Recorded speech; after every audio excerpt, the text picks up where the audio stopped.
Deadly Love. Chapter 1, The Shattered Illusion. The house was quiet, eerily so. The kind of silence that made my heart beat too loudly, each thump a reminder of my solitude.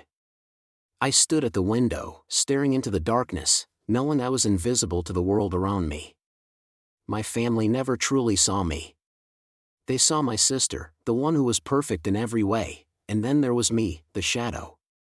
I was always second, always overlooked, and the weight of that loneliness pressed heavily on my chest.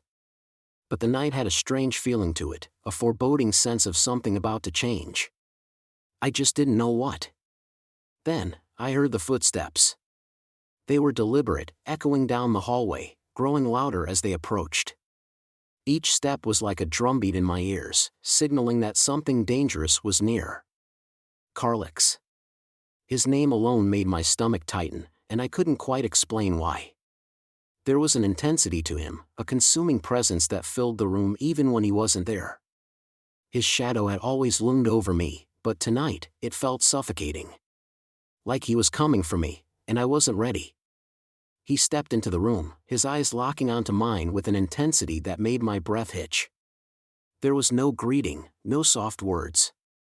Just that look, cold, calculating, and utterly intense.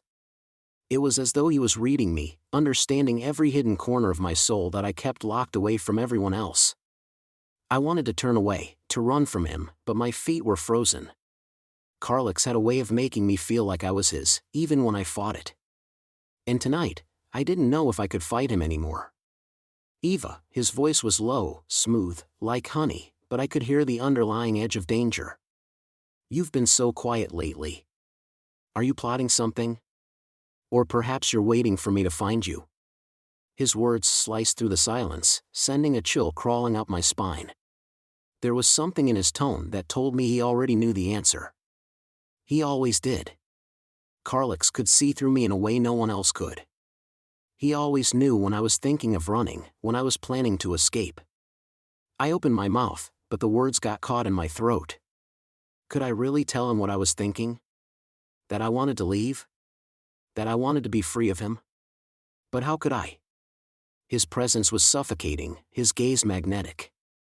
It felt as though every time I tried to pull away, I was dragged back in deeper. I'm not planning anything, I muttered, my voice barely audible. I wished I had the strength to say more, to push him away, but the fear made it impossible. My own body betrayed me. You don't have to lie to me, Eva, Carick said, stepping closer, his voice no longer a question, but a statement. I know you better than you know yourself. His words cut through me, leaving me exposed, vulnerable in ways I couldn't explain. And you know what? He took another step forward, his breath warm against my skin. You can't escape me. You never could. You're mine. The words hit me like a slap, and I wanted to shout, to scream, to fight him with everything I had. But instead, I froze. The words sounded true in a way that terrified me.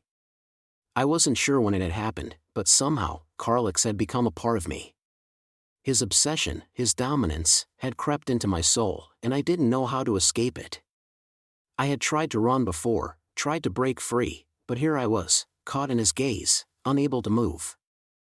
I don't belong to you, I whispered, though I wasn't sure I believed it anymore. Carick smirked, that cruel, knowing smile that always made my heart race. You will, Eva. In time, you will understand.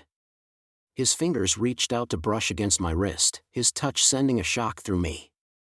I tried to pull back, but his grip was too strong.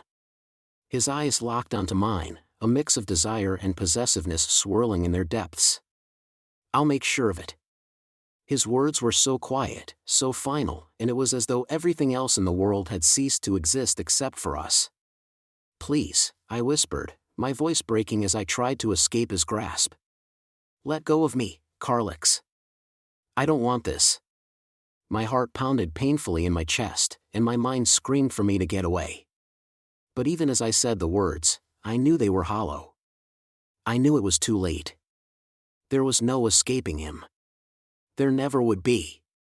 He had already claimed me, and I wasn't sure if I could ever break free. He didn't let go. Instead, he pulled me closer, his lips brushing against mine in a kiss that was rough and demanding. I wanted to pull away, to tell him to stop, but my body responded before I could stop it. My heart raced, my breath caught in my throat, and for a brief, twisted moment, I didn't want him to stop. His hands moved, gripping my shoulders, pulling me deeper into him as though he couldn't get close enough. I hated it. I hated how my body betrayed me.